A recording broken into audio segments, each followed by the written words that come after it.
In the early hours of a night, the Pentagon would describe only as an ongoing aerial threat suppression operation.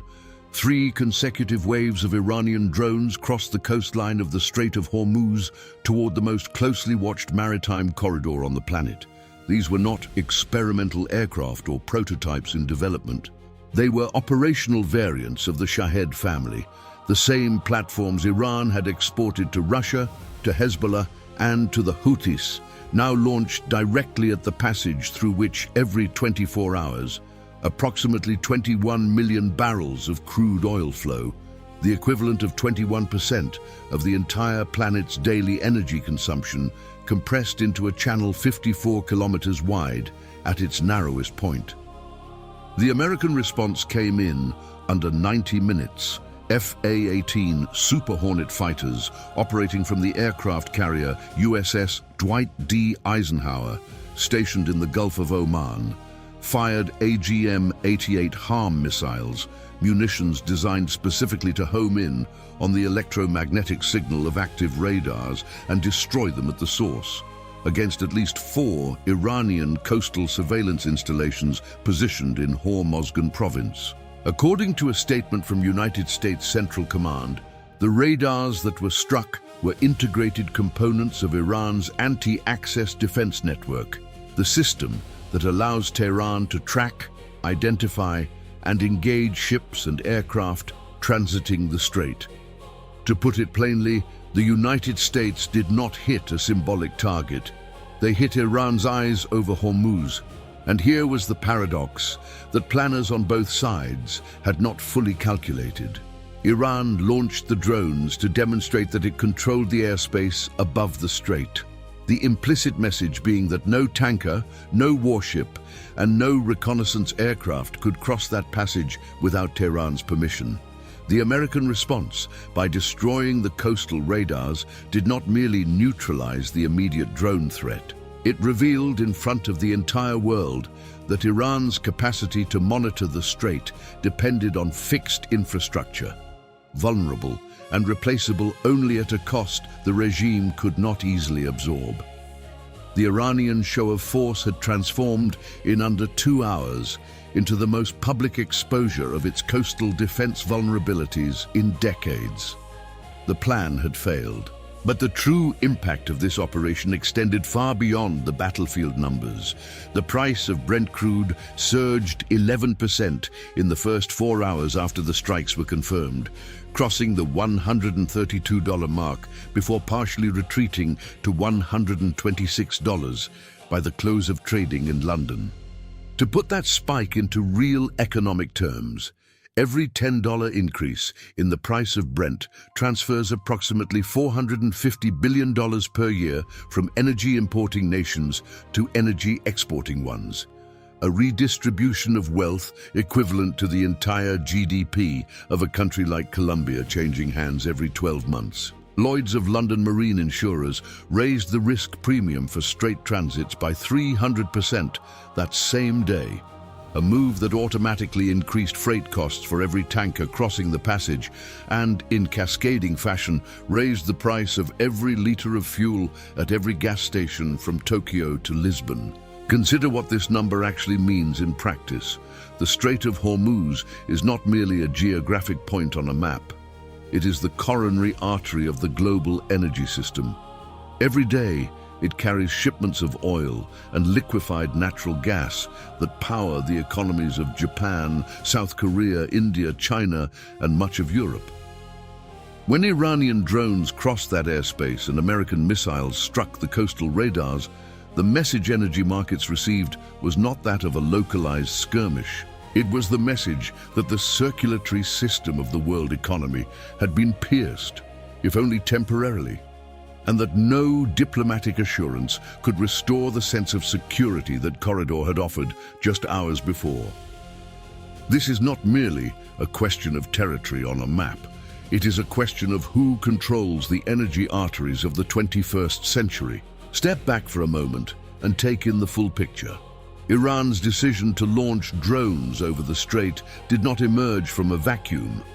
In the weeks prior, the Tehran regime faced a convergence of pressures that made escalation nearly inevitable.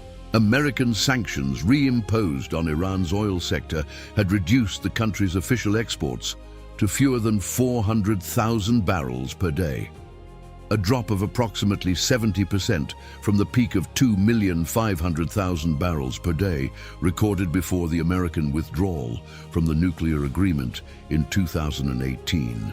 For a regime that depends on oil revenues to fund both the IRGC's military apparatus, the Islamic Revolutionary Guard Corps, the most powerful military and economic arm of the Iranian state, and the domestic subsidy programs that keep the population minimally pacified, that financial suffocation represented an existential threat unfolding in slow motion.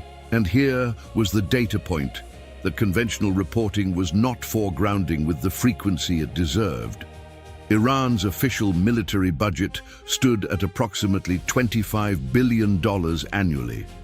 But estimates from the International Institute for Strategic Studies in London indicated that actual spending, including ballistic missile programs, the financing of allied militias in Lebanon, Iraq, Yemen, and Syria, and the drone program, exceeded $40 billion per year. With oil revenue in freefall and the Central Bank of Iran's foreign currency reserves estimated at under $20 billion, the regime was spending more than it was earning at a pace that, according to International Monetary Fund analysts, would make the deficit unsustainable within 18 to 24 months. The paradox had closed in on itself. The regime most in need of stability in the Strait in order to sell its own oil was precisely the regime that had decided to turn the Strait into a war zone. But there was a layer we had not yet touched, and it changes the nature of this analysis entirely. Brigadier General Gholam Ali Rashid, commander of the Khatam al-Anbiya Central Headquarters, the body responsible for coordinating Iran's integrated defense strategy, had publicly declared, weeks before the incident, that the Strait of Hormuz was Iranian sovereign property and that any foreign military presence in that passage would be treated as an invasion. Rashid, a veteran of the Iran-Iraq War with more than 4 decades of military service and a reputation as a meticulous planner, was not a rhetorical spokesman.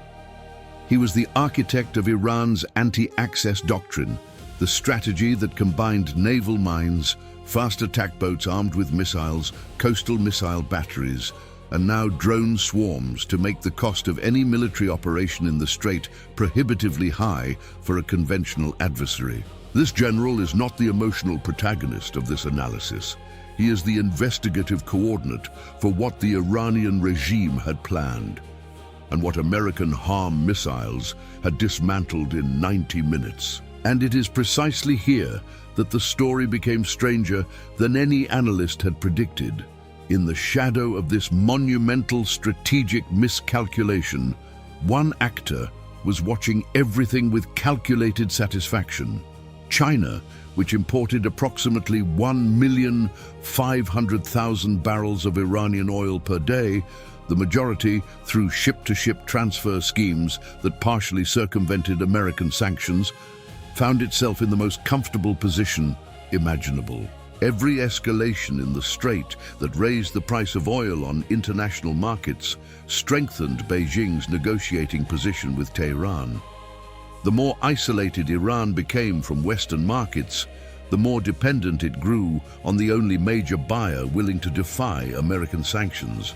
And the more dependent Iran became on China, the steeper the discounts Beijing could demand on every barrel purchased. According to energy analysts at the consultancy Kepler, China was paying between $15 and $25 less per barrel of Iranian oil compared to the Brent benchmark price.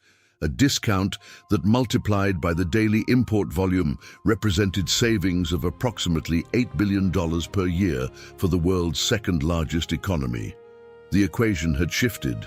The historical analogy that captures this dynamic most precisely is not the 1973 oil crisis, when Arab nations used the embargo as a weapon against the West. It is the 1956 Suez Canal crisis, when NASA's Egypt nationalized the passage and triggered a Franco-British military intervention that, rather than restoring European control, accelerated the final collapse of the colonial empires and consolidated the United States and the Soviet Union as the only real arbiters of global power. In 1956, the regional power that tried to use a vital maritime corridor as an instrument of sovereignty ended up triggering a reconfiguration of power that utterly eclipsed it. The parallel with Iran today lies not in ideology or regime type. It lies in the structural dynamic, a regional power that bets everything on a geographic choke point and discovers in the worst possible way that the choke point is a weapon that cuts in both directions. And so we arrive at the question no analyst was answering with sufficient clarity. The destruction of Iran's coastal radars was not a period, it was a comma. The Pentagon had demonstrated that it could blind Iran's surveillance network over the Strait in under 2 hours. But every destroyed radar was a radar Iran would attempt to rebuild, reposition, and protect with additional layers of defense at an estimated cost of $15 to $20 million per installation, according to assessments from the Center for Strategic and International Studies in Washington. And every reconstruction would trigger a new round of American surveillance, a new threat assessment, and potentially a new preemptive strike. The escalation cycle had no automatic brake mechanism. Every additional day was another day of pressure on the countries that most depended on that resource. Countries that would in turn apply pressure on Washington that the White House, sooner or later, could not afford to ignore. And here is what that layer reveals about the broader dimensions of the conflict. The greatest paradox of the entire crisis lay precisely here. The weapon the regime had launched to wound its enemy was, at that very moment, destroying its own source of income. Every Iranian drone over the Strait, every headline about military escalation at Hormuz, every percentage point added to the maritime risk premium pushed potential buyers further away from Iranian oil and reinforced the American argument for even harsher sanctions. Iran had turned its greatest geopolitical asset, its geographic position astride the most important energy corridor in the world, into its greatest strategic liability. Look at what this reveals about the conflict's underlying dynamics. What happened over the Strait of Hormuz in the early hours of that morning was not an isolated skirmish between drones and missiles. It was the first operational test of a new era in which vital maritime corridors can be simultaneously attacked by swarms of cheap drones and defended by precision anti-radiation munitions. A combination that makes every geographic choke point on the planet exponentially more unstable. The question that remains open, and that will define the next chapter of this crisis, is whether Tehran will interpret the destruction of its radars as reason to step back and negotiate while there is still infrastructure worth preserving, or as a humiliation demanding retaliation at greater scale, possibly with naval mines, the most feared weapon in narrow corridors because they are cheap, invisible, and capable of paralyzing global maritime traffic for weeks. The answer to that question will not be given in diplomatic offices. It will be given on the next cargo ship that tries to cross the Strait. If this subject resonates with you and you want to follow every development in what happens at Hormuz and on the board it is redrawing, subscribe to the channel and turn on notifications, because the next chapter of this story will not wait.